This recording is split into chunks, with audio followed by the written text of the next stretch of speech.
Donc on aurait très bien pu faire aussi l'autre changement de variable, c'est-à-dire poser u égale cos x à la base, et voir ce qui se passe. On va refaire exactement la même chose. On va donc calculer du. La dérivée de cos, c'est moins sinus.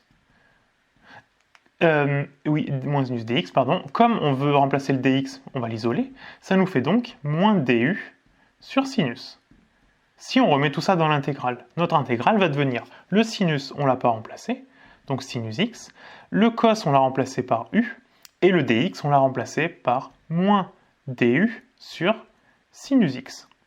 On aura tout ça. Comme tout à l'heure, regardez, fois sin divisé par sin, eux, ils vont partir. Il nous reste donc intégrale de moins u du. Ah, bah tiens, on est en train de se dire qu'il y a peut-être un petit problème, parce que tout à l'heure, on avait intégrale de u du, et là, on a intégrale de moins u du, donc a priori, c'est pas la même. On verra à la fin le pourquoi c'est pas la même, mais en fait, c'est la même. On verra juste à la fin. Ce qu'on peut dire, c'est que le moins ici, en fait, il multiplie le u. Quand on a un nombre qui multiplie dans une dérivée, dans une primitive, dans n'importe quoi, c'est ce qu'on appelle une constante multiplicative. Le fois moins 1, on peut le mettre devant l'intégrale.